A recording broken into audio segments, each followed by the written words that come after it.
मैं सारे हिंदुओं का इस मंच से आह्वान करना चाहता हूं, यदि आप जलाना चाहते हैं हर दशहरे पर तो अब तो मोहम्मद को जलाइए। नरसिंहानंद ने एक बार फिर हमारे हुजूर सल्लल्लाहु अलैहि वसल्लम के शान में गुस्ताखी किया। अभी मैं आपको पूरी मुकम्मल वीडियो दिखाऊंगा। जब आप पूरी वीडियो को देखेंगे तो आपका खून खौल जाएगा।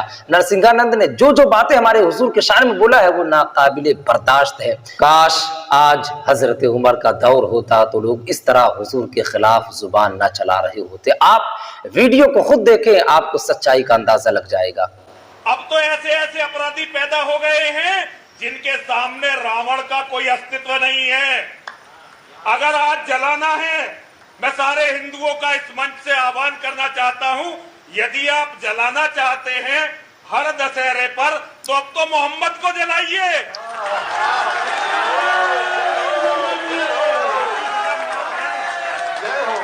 मुझसे ज्यादा किसी को जला।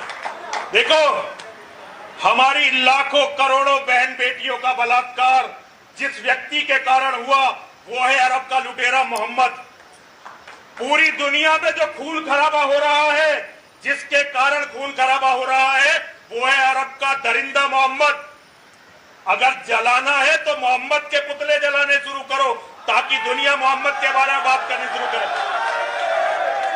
मैं हिंदुस्तान की हुकूमत से ये पूछना चाहता हूं कि अभी हाल ही में रामगिरी महाराज ने हमारे नबी के शान में गुस्ताखी किया था।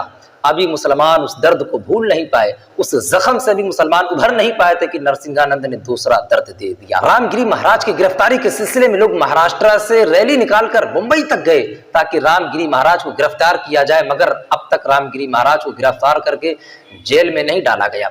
और उसी को देखते हुए नरसिंहानंद ने एक बार फिर अपनी जुबान को चलाया, अपनी जुबान से जहर को उगला। क्योंकि इसको पता है ना कि ये हिंदुस्तान की हुकूमत है, यहाँ जो भी मर्जी करे वो बको, कोई कुछ नहीं बोलेगा। और कहीं ना कहीं आज हिंदुस्तान में धर्म को देखकर, जात को देखकर लोग राजनीति कर रहे हैं और हुकूमत कर रहे हैं, सियासी चाल चल रहे हैं। मेरा हिंदुस्तान के गवर्नमेंट से यही कहना है कि हिंदुस्तान में एक ऐसा कानून बनना चाहिए कि कोई भी शख्स किसी भी मजहब के खिलाफ टिप्पणी ना करे, किसी भी मजहब के, किसी भी धर्म के खिलाफ उल्टा सीधा ना बके।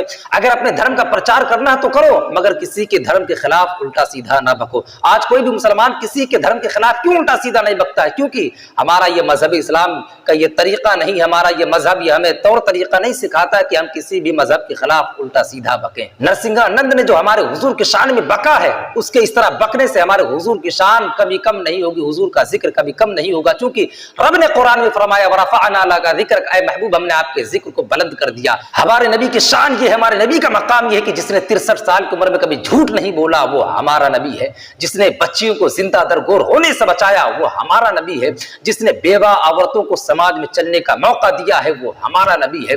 जिसने जिंदगी गुजारने का तरीका बताया है वो हमारा नबी है। जिसने उठने बैठने का तरीका, खाने पीने का तरीका, जिसने जिंदगी गुजारने का तरीका बताया वो कोई और नहीं बल्कि हमारे नबी ने ही बताया है।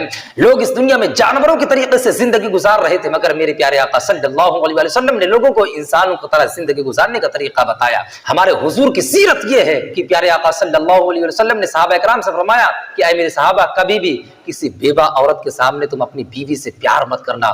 सहाबे ने पूछा या रसूलल्लाह, बीवी हमारी है, हम क्यों नहीं प्यार कर सकते? तो हुजूर ने फरमाया कि जब तुम किसी बेवा औरत के सामने अपनी बीवी से प्यार करोगे तो उसके दिल में तकलीफ पहुंचेगी, वो ये सोचेगी काश आज मेरा भी शौहर होता तो मुझे भी इसी तरह प्यार करता। ये हमारे हुजूर ने दर्स दिया है। हातिम ताई की बेटी को जब गिरफ्तार करके कैदी बनाकर हुजूर के बारगाह में पेश किया गया तो हातिम ताई की बेटी कहती है कि मैंने ये सोच रखी थी कि आज मैं मुसलमानों के नबी से ऐसे ऐसे सवालात करूंगी जिसका जवाब वो नहीं दे पाएंगे।